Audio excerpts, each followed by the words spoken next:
Hello students, welcome to my channel. आज की video में हम करेंगे chapter 11 direct and inverse proportion के एग्जाम्पल्स। तो चलिए स्टार्ट करते हैं एग्जाम्पल 1। तो देखिए स्टूडेंट्स, एग्जाम्पल नंबर 1 में हमारे पास क्या है।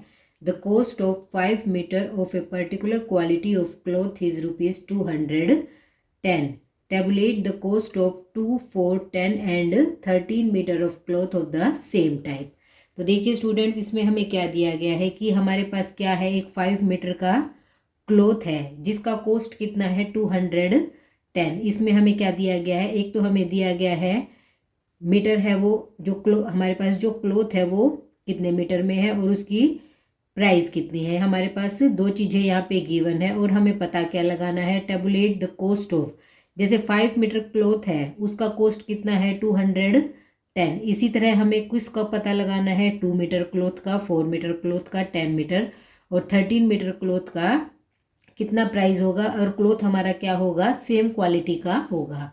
तो चलिए इसमें हमें क्या दिया गया है, एक तो हमें इसमें दिया गया है क्लॉथ इन मीटर, हमें क्लॉथ दिया गया है कि वो कितने मीटर है और साथ में हमें दिया गया है कॉस्ट, वो हमारे पास है रुपीज़ में। तो देखिए स्टूडेंट्स, हमारे पास एक तो क्लॉथ दे रखा है और एक उसका कॉस्ट दे रखा है। तो सबसे पहले हमें गिवन है क्लॉथ यदि 5 मीटर है तो उसका कॉस्ट कितना है 210। ये चीज़ें हमें यहाँ पे गिवन है और साथ में हमें क्या क्या पता लगाना है कि यदि क्लॉथ 2 मीटर है तो उसका कॉस्ट कितना होगा 4 मीटर के लिए, 10 मीटर के लिए और 13 मीटर के लिए। ये सब हमें इसका कॉस्ट पता लगाना है। तो सबसे पहले स्टूडेंट्स हम क्या करेंगे, हम इसे लेट कर लेते हैं जो चीज़ हमें माननी होती है। और एक और हमें क्या पता लगाना है, हमें ये देखना है कि ये डायरेक्ट प्रोपोर्शन है या इनवर्स प्रोपोर्शन। तो देखिए 5 मीटर क्लॉथ है वो कितने रुपीज़ का आता है 210 का। अब हमें पता करना है 2 मीटर के लिए। तो देखिए 2 मीटर क्या होगा, 5 से क्या होगा कम, इसका मतलब कितना कपड़ा चाहिए, कम कपड़ा खरीदना है तो उसका प्राइस भी क्या होगा, कम होगा। क्वांटिटी कम लेंगे तो प्राइस भी हमें क्या देना पड़ेगा, कम। तो ये भी चीज़ कम हो रही है और ये भी कम हो रही, तो ये हमारा क्या होगा डायरेक्ट प्रोपोर्शन। इसी तरह 4 मीटर क्लॉथ भी क्या है 5 मीटर से कम है, तो इसमें भी ये हमारे पास क्या होगा, कम पैसे लगेंगे, तो ये भी क्या हुआ डायरेक्ट प्रोपोर्शन। अब देखिए आगे क्या है, जब ज़्यादा लेंगे, अगर कपड़ा हम क्या लेंगे ज़्यादा मीटर में लेंगे तो उसका कॉस्ट क्या होगा ज़्यादा होगा। इसका मतलब क्या हुआ स्टूडेंट्स, यदि कम चीज़ लेंगे तो कम पैसे लगेंगे और ज़्यादा चीज़ लेंगे तो ज़्यादा पैसे लगेंगे। तो क्या हुआ, it is a direct proportion. ये क्या होगा डायरेक्ट प्रोपोर्शन। और साथ में अब हम क्या कर लेते हैं, हम अब इन सब चीज़ को हम लेट कर लेते हैं। इसे हमने मान लिया x1, इसे मैंने मान लिया x2, इसे मान लिया x3 और इसे मान लिया x4। अब देखिए इसके बाद हमें क्या करना है, अब हमारे पास क्या है, ये डायरेक्ट प्रोपोर्शन है तो सबसे पहले हम क्या निकालेंगे x1 की वैल्यू। तो हमारे पास क्या आएगा 5/210 इज इक्वल टू 2/x1। मैंने आपको पहले बताया था इंट्रोडक्शन वीडियो में, मैं आपको बता चुकी हूँ यदि हमारा डायरेक्ट प्रोपोर्शन होता है तो इनका रेशो इक्वल होता है और यदि इनवर्स प्रोपोर्शन है तो इनकी मल्टीप्लिकेशन इक्वल होती है। तो इससे हमारे पास क्या आएगा, देखिए इनको हम क्या कर सकते हैं क्रॉस मल्टीप्लाई। तो हमारे पास आ जाएगा 5 मल्टीप्लाई में x1 is equal to 2 multiply में 210। अब यहाँ पे 5 क्या है मेरा मल्टीप्लाई में है तो यहाँ हमारा क्या चला जाएगा वो डिवाइड में। तो x1 हमारे पास क्या आया 2 मल्टीप्लाई में 210 और डिवाइड में हमारे पास आया 5। तो देखिए स्टूडेंट्स, अब मैं इसे क्या करूँगी 5 से कट कर दूंगी। 5 4 ज़ा 20, 5 2 ज़ा 10, 2 2 ज़ा 4, 2 8 ज़ा 4। तो हमारे पास क्या आया 84 रुपीज़। तो ये 84 रुपीज़ हमारा क्या आया x1। इसका मतलब जब हम 2 मीटर क्लॉथ को खरीदेंगे तो उसका कॉस्ट कितना होगा 84 रुपीज़। अब हम निकालेंगे 4 के लिए, 10 के लिए और 13 के लिए। तो देखिए इसी तरह हम निकालेंगे 4 के लिए। तो यहाँ पे हमारे पास क्या आएगा 5/210 इज इक्वल टू 4 में x2। तो इससे हमारे पास क्या आ जाएगा, क्रॉस मल्टीप्लाई होगी तो x2 मल्टीप्लाई में 5 इज इक्वल टू 4 मल्टीप्लाई में 210। यहाँ से हमारे पास x2 की वैल्यू क्या आएगी, हमें मिलेगा 4 मल्टीप्लाई में 210 और डिवाइड में 5। अब इसे मैं 5 से कट कर देती हूँ। 5 4 ज़ा 20, 5 2 ज़ा 10। तो अब इसे हम 4 से मल्टीप्लाई करेंगे। 4 2 ज़ा 8, 4 4 ज़ा 16, इसका मतलब 168। तो एक्स टी की वैल्यू क्या आई है हमारे पास? 168। अगर हम 4 मीटर क्लॉथ खरीदेंगे तो उसका कॉस्ट कितना होगा? 168 रुपीज़। इसके बाद नेक्स्ट हमारे पास है 10 के लिए। तो देखिए सेम यही प्रोसीजर करेंगे। 5/210 इज इक्वल टू 10 अपॉन में x3। तो यहाँ से देखिए क्रॉस मल्टीप्लाई करके हमारे पास आएगा 5 multiply x3 is equal to 10 multiply में 210, और x3 हमारे पास आ जाएगा 10 मल्टीप्लाई में 210 अपॉन में 5। तो हमें क्या मिला? वही इसे काटेंगे तो हमें मिल जाएगा 42, और इसे मल्टीप्लाई करेंगे तो हमें मिलेगा 420 रुपीज़। इसका मतलब क्या हुआ? अगर हम 10 मीटर क्लॉथ खरीदेंगे तो उसका कॉस्ट कितना होगा? 420 रुपीज़। और अब हम करेंगे 13 मीटर क्लॉथ के लिए। तो यहाँ पे आ जाएगा 13 अपॉन में x4। तो यहाँ से अब हम फिर से क्या करेंगे? Cross multiply. तो हमारे पास आएगा x4 मल्टीप्लाई में 5 इज इक्वल टू 13 मल्टीप्लाई में 210, और x4 की वैल्यू आ जाएगी हमारे पास 13 मल्टीप्लाई 210 अपॉन में 5। अब हम कट करेंगे तो हमें मिलेगा 42। अब 42 को किससे मल्टीप्लाई करेंगे? 13 से। 42 को 13 से मल्टीप्लाई करने के बाद हमें मिलेगा 546। तो देखिए स्टूडेंट्स, अब हमें 13 मीटर क्लॉथ के लिए कितना कॉस्ट देना होगा? 546 रुपीज़। आई होप आपको क्वेश्चन अच्छे से समझ आया। इसके बाद करते हैं नेक्स्ट एग्जाम्पल। एग्जाम्पल नंबर 2 देखिए। An electric pole 14 meter high cast a shadow of 10 meter. Find the height of a tree that cast a shadow of 15 meter under similar condition. तो देखिए स्टूडेंट्स, इसमें हमें दो चीज़ें गिवन है। एक तो हमें क्या गिवन है? ऑब्जेक्ट गिवन है जिसकी हमें हाइट मीटर में गिवन है, और साथ में वो कितने मीटर की शेडो बनाती है हमें ये गिवन है। तो देखिए, एक हमें इलेक्ट्रिक पोल गिवन है जो कितने मीटर हाई है? 14 मीटर हाई है, लेकिन वो कितने मीटर की शेडो बनाता है? 10 मीटर की। इसी तरह उसमें क्या दिया गया है कि अब हमें एक ट्री की हाइट बतानी है। जैसे यहाँ था इलेक्ट्रिक पोल जो 14 मीटर हाई था, लेकिन उसकी शेडो थी 10 मीटर। इसी तरह एक ट्री है जिसकी हमें क्या बतानी है? हाइट, लेकिन हमें दिया गया है कि वो शेडो कितने मीटर की बनाता है? 15 मीटर की। तो देखिए स्टूडेंट्स, इसमें हमें क्या दिया गया है? एक तो हमें दिया गया है हाइट ऑफ ऑब्जेक्ट, जो हमें ऑब्जेक्ट दे रखा है। जैसे पहले तो दे रखा था इलेक्ट्रिक पोल, और फिर हमें दे रखा है ट्री, तो वो हमारे पास है मीटर में। तो हमें हाइट ऑफ ऑब्जेक्ट क्या दे रखा है? 14। अगर और दूसरी चीज हमें क्या दे रखी है? हमें दे रखी है शेडो।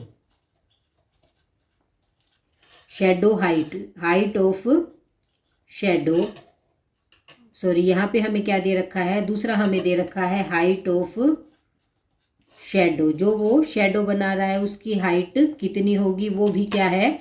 मीटर में। तो देखिए, जब 14 मीटर का वो इलेक्ट्रिक पोल है तो उसकी हाइट की, वो शेडो कितने मीटर की बना रहा है? 15 मीटर की। आगे हमसे दिया गया है कि इसी तरह यदि एक ट्री की हमें हाइट बतानी है जो शेडो कितने मीटर की बना रहा है। पहले वो बना रहा था 10 मीटर की। पहले उसने जब इलेक्ट्रिक पोल था उसने कितने मीटर की शेडो बनाई? 10 मीटर की। और दोबारा वो शेडो बना रहा है, एक ट्री है उसी कंडीशन में वो खड़ा है, तो वो ट्री हमारी शेडो बना रहा है 15 मीटर की। तो हमें उसकी क्या बतानी है? हाइट। तो जो चीज़ हमें बतानी है उसी को हम क्या कर लेते हैं? लेट कर लेते हैं। तो यहाँ पे हम लिखेंगे लेट हाइट ऑफ ट्री। हमने ट्री की हाइट को क्या मान लिया है? x metre. तो देखिए यहाँ पे हमने ट्री की हाइट को x मीटर मान लिया है। इसके बाद हम क्या करेंगे? अब हम ये पता लगाएंगे कि ये डायरेक्ट प्रोपोर्शन है या इनवर्स प्रोपोर्शन। तो देखिए स्टूडेंट्स, अब सबसे पहले क्या दिया गया था कि जो ऑब्जेक्ट की हाइट थी वो 14 मीटर थी, तो वो 10 मीटर का शेडो बना रही थी। अब दूसरा जो ऑब्जेक्ट हमारे पास ट्री है वो कितने मीटर की शेडो बना रही है? 15 मीटर। अगर शेडो बड़ा है तो उसकी हाइट भी क्या होगी? ज़्यादा होगी। तो इसका मतलब क्या हुआ? एक चीज़ बढ़ रही है तो दूसरी चीज़ भी बढ़ रही है। तो ये क्या होगा? It is a direct proportion. तो ये क्या होगा? Direct proportion. तो डायरेक्ट प्रोपोर्शन में हमारे पास क्या आएगा? 14/10 is equal to x upon में 15। तो इसके बाद देखिए स्टूडेंट्स, हम यहाँ क्या कर देंगे? Cross multiply. तो हमारे पास आ जाएगा x मल्टीप्लाई में 10 इज इक्वल टू 14 मल्टीप्लाई में 15। तो यहाँ से हम क्या करेंगे, x की वैल्यू को फाइंड आउट कर लेंगे। x is equal to 14 multiply में 15 अपॉन में 10। तो देखिए 5 2 ज़ा 10, 5 3 ज़ा 15, 2 7 ज़ा 14। तो 7 3 ज़ा हमारे पास क्या आया, 7 3 ज़ा 21। तो ये क्या आएगा हमारे पास मीटर में। तो इसका मतलब हाइट ऑफ ट्री क्या हुई, 21 मीटर। तो हमारे पास क्या आया, हाइट ऑफ ट्री। तो ट्री की हाइट कितनी होगी, 21 मीटर। इसके बाद करते हैं एग्जाम्पल 3। एग्जाम्पल नंबर 3 देखिए, if the weight of 12 sheets of thick paper is 40 grams, how many sheet of the same paper would wait 1.5 kilograms. तो देखिए स्टूडेंट्स, इसमें हमें क्या दिया गया है, हमें दिया गया है एक तो हमें शीट का वेट गिवन है और दूसरे हमें क्या दिया गया है, दूसरा हमें दिया गया है नंबर ऑफ शीट। तो देखिए हमें इसमें दो चीज़ें दी गई है, एक तो नंबर ऑफ शीट हमें गिवन है और दूसरा हमें शीट्स का वेट गिवन है। तो देखिए यदि हमारे पास क्या है 12 शीट्स हैं, कितनी शीट्स हैं, 12 शीट्स हैं, तो उसका वेट कितना होगा 40 gram. If the weight of 12 sheets of thick paper, 12 sheets का वेट कितना बताया गया है 40 ग्राम। आगे देखिए, how many sheets of the same paper, उसकी थिकनेस वही है, पेपर की थिकनेस वही है, how weight would wait 1.5 kilogram. अब इसमें हमसे ये पूछा गया है कि यदि 12 शीट्स है हमारे पास और उनका वेट कितना है 40 ग्राम है, इसी तरह 1.5 किलोग्राम वेट है, तो हमारे पास कितनी नंबर ऑफ शीट्स होंगी। तो देखिए स्टूडेंट्स, हमें दो चीज़ें क्या क्या गिवन है, एक तो हमें गिवन है नंबर ऑफ शीट्स, एक तो हमें नंबर ऑफ शीट्स गिवन है और दूसरा हमें गिवन है वेट ऑफ शीट, हमें दूसरा शीट्स का वेट गिवन है वो भी ग्राम में। तो देखिए स्टूडेंट्स, अगर हमारे पास कितनी शीट्स थी, 12 शीट थी, तो उनका वेट कितना था 40 ग्राम। अब आगे हमें दिया गया है 1.5 kg वेट है, तो उसमें नंबर ऑफ शीट कितनी होंगी, तो हमें ये पता लगाना है। 1.5 किलोग्राम है, तो इसे हम क्या कर लेते हैं, ग्राम में चेंज कर लेते हैं। तो देखिए 1 kg 1 किलोग्राम हमारा क्या होता है 1000 ग्राम। अगर 1 इतना है तो 2 किलोग्राम हमारा कितना होगा 2000 ग्राम। और साथ में हाफ के जी हमारा कितना होगा, इसका मतलब क्या हुआ 1000 का आधा, वो हमारा होगा 500 ग्राम। तो देखिए अब हमारे पास क्या आएगा, 1 kg हमारा 1000 ग्राम है, 2 kg 2000 ग्राम है, तो हाफ के जी हमारा कितना होगा 500 ग्राम। 1.5 kg क्या होगा 2000 प्लस में 500, तो हमारे पास आ जाएगा 2500 ग्राम, 2500 ग्राम। तो इसके बाद हम यहाँ पे क्या लिखेंगे 2500। तो ये हमारे पास क्या आ जाएगा वेट ऑफ द शीट। अगर शीट का वेट इतना है 2500 है, तो हमें नंबर ऑफ शीट्स बतानी है कि वो कितनी होंगी। तो देखिए अगर शीट 12 है तो उनका वेट कितना है 40, लेकिन वेट क्या है बहुत ज़्यादा बढ़ गया। अगर वेट बहुत ज़्यादा बढ़ गया लेकिन पेपर की थिकनेस क्या है वही है, पेपर की मोटाई उतनी ही है, तो हमारे पास नंबर ऑफ शीट क्या होंगी ज़्यादा। एक चीज़ बढ़ रही है तो दूसरी चीज़ भी क्या है बढ़ रही है, तो क्या होगा, it is a direct proportion.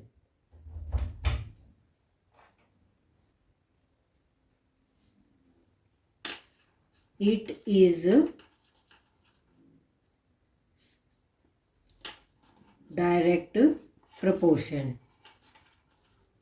ये डायरेक्ट प्रोपोर्शन है, तो हमारे पास क्या आएगा, तो इसमें हमें मिलेगा डायरेक्ट प्रोपोर्शन है, तो हमारे पास क्या आएगा, इसमें हमें मिलेगा 12/40 इज इक्वल टू, तो इसे हमने क्या मान लिया, सॉरी यहाँ पे हम इसे क्या मानेंगे x। तो यहाँ पे हम क्या कर लेते हैं लेट नंबर ऑफ शीट्स, जो चीज़ हमें पता लगानी है उसे हम क्या कर लेते हैं लेट कर लेते हैं। तो हमने नंबर ऑफ शीट क्या मान ली है x। तो अब हमारे पास क्या आ जाएगा x अपॉन में 2500। तो इससे अब हम क्या करेंगे क्रॉस मल्टीप्लाई करेंगे, तो हमें क्या मिलेगा x multiply 40 is equal to 12 multiply 2500। तो यहाँ से हमारे पास x की वैल्यू क्या आ जाएगी, देखिए 40 मल्टीप्लाई में था तो इक्वल टू के साइड जाके क्या चला जाएगा वो डिवाइड में, तो हमें मिलेगा 12 मल्टीप्लाई 2500 और अपोन में 40। तो 0 से 0 मेरा कट हो गया, 4 3 ज़ा 12।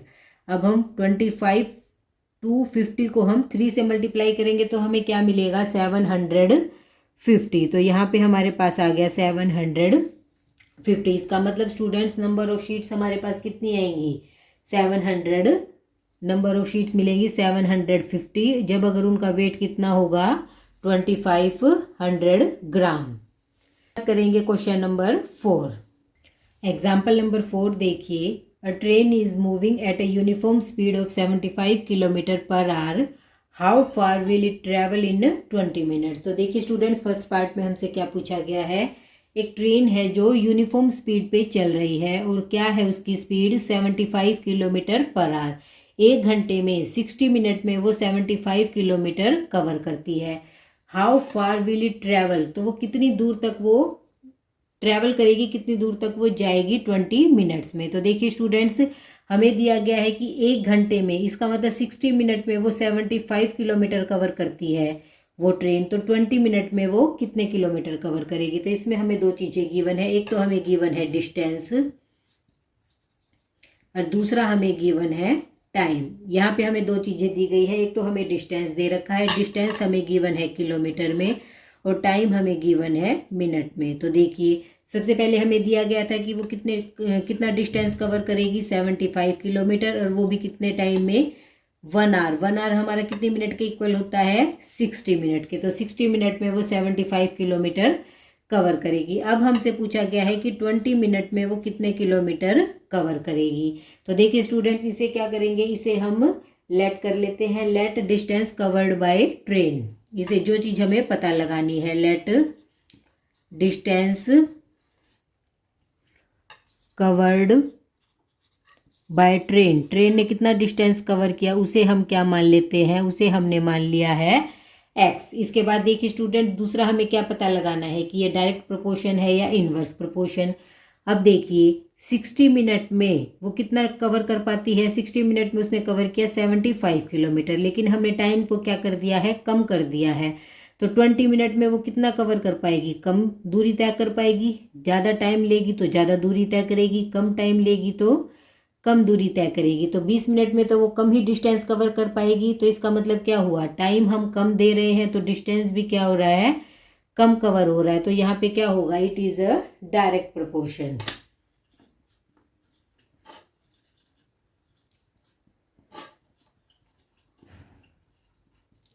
तो देखिए स्टूडेंट्स, ये डायरेक्ट प्रोपोर्शन है। प्रोपोर्शन में हमारे पास क्या होगा, 75 अपोन में 60 is equal to x upon में 20। तो यहाँ से हम क्या करेंगे, अब क्रॉस मल्टीप्लाई और निकाल लेंगे x की वैल्यू। तो देखिए स्टूडेंट्स, हमारे पास क्या आ जाएगा, यहाँ से हम करेंगे x मल्टीप्लाई में 60 इज इक्वल टू 75 मल्टीप्लाई में 20। अब x हमारा क्या आ जाएगा, 60 मल्टीप्लाई में था तो ये मेरा डिवाइड में चला जाएगा, 75 मल्टीप्लाई में 20 अपोन में 60। अब देखिए 0 से 0 मैंने कट कर दिया। अब 2 3 जा 6, अब हम इसे 3 से कट करेंगे तो 3 2 जा 6। अब हमारे पास बचा 1, 3 5 जा 15, हमारे पास क्या आया 25। इसका मतलब क्या होगा, डिस्टेंस कवर्ड बाय ट्रेन। तो ट्रेन के द्वारा जो डिस्टेंस कवर किया गया है वो कितना था, 25 किलोमीटर। आई होप स्टूडेंट्स आपको समझ आया। इसके बाद करते हैं पार्ट नंबर इसका 2। तो स्टूडेंट्स, पार्ट नंबर 2 देखिए, find the time required to cover a distance of 250 kilometre. First part में तो हमें क्या दिया गया था, हमें टाइम दिया गया था और हमें डिस्टेंस बताना था। और इसमें हमें क्या दिया गया है कि यदि वो 60 मिनट में 75 किलोमीटर कवर करता है, अब यहाँ पे क्या दिया गया है कि वो 250 किलोमीटर कवर करता है, तो उसको कितना टाइम लगेगा। तो इसे हम क्या कर लेते हैं, यहाँ पे हमें टाइम पता लगाना है तो उसी को हम लेट टाइम को हमने क्या मान लिया है, वहाँ पे हमने x माना था तो यहाँ पे टाइम को हम मान लेते हैं y। तो देखिए अब हमें यहाँ पे टाइम पता लगाना है कि यदि, अब देखिए स्टूडेंट्स, यदि इसमें क्या दिया गया है कि यदि वो ट्रेन 75 किलोमीटर कवर करती है 60 मिनट में, तो वो 250 किलोमीटर कितने टाइम में कवर करेगी। अब इसके बाद हम देखेंगे कि ये डायरेक्ट प्रोपोर्शन है या इनवर्स प्रोपोर्शन। तो देखिए कम डिस्टेंस कवर किया है तो 60 मिनट लग रही है, लेकिन इसको डिस्टेंस क्या है, ज़्यादा डिस्टेंस, ज़्यादा दूरी पे जाएंगे तो क्या है, ज़्यादा टाइम लगेगा। आप किसी पास की जगह पे जाते हैं तो वहाँ पे आपको क्या लगता है, कम टाइम लगता है, चाहे आप ट्रेन से जाओ, बस से जाओ, लेकिन आप दूरी ज़्यादा कवर करेंगे तो क्या लगेगा, ज़्यादा टाइम लगेगा। तो क्या होगा, it is a direct proportion. तो ये क्या होगा, डायरेक्ट प्रपोर्शन होगा। डायरेक्ट प्रपोर्शन है तो क्या होगा, इसमें हमारे पास 75/60 इज इक्वल टू, ये क्या मान लिया हमने, y, तो हमारे पास आ जाएगा 250/y। तो यहाँ से y की वैल्यू हमारे पास क्या आएगी, यहाँ पे हम क्या कर देंगे, क्रॉस मल्टीप्लाई। तो y मल्टीप्लाई में 75, क्रॉस मल्टीप्लाई करके क्या आया, y multiply 75 is equal to 250 multiply में 60। तो यहाँ से y की वैल्यू मेरे पास क्या आएगी, यहाँ पे 75 मल्टीप्लाई में था, इधर हमारा क्या चला जाएगा, वो डिवाइड में। तो देखिए 75 गया मेरा डिवाइड में। अब देखिए स्टूडेंट्स, इसे हम 5 से कट कर देंगे, 5 5 ज़ा 25 और 0, 5 1 ज़ा 5, 2 बचा, 5 5 ज़ा 25, फिर से हम 5 पे कट कर सकते हैं, 5 10 ज़ा 50, 5 3 ज़ा 15। अब हम इसे 3 पे कट कर देंगे, 3 2 ज़ा 6 और 0। तो देखिए इसको कट करने के बाद हमारे पास क्या है, यहाँ है 20 और यहाँ पे है 10। तो इन दोनों को मल्टीप्लाई करेंगे तो हमें क्या मिलेगा, 200। तो 200 हमारा क्या है, y की वैल्यू। इसका मतलब क्या हुआ कि 250 किलोमीटर कवर करने में ट्रेन को टाइम लगेगा 200 मिनट। तो time taken by train, train ने कितना टाइम लिया, ट्रेन ने टाइम लिया 200 मिनट। इसी के साथ हमारा क्वेश्चन नंबर 4 कंप्लीट होता है और आगे के एग्जाम्पल्स हम करेंगे नेक्स्ट वीडियो में।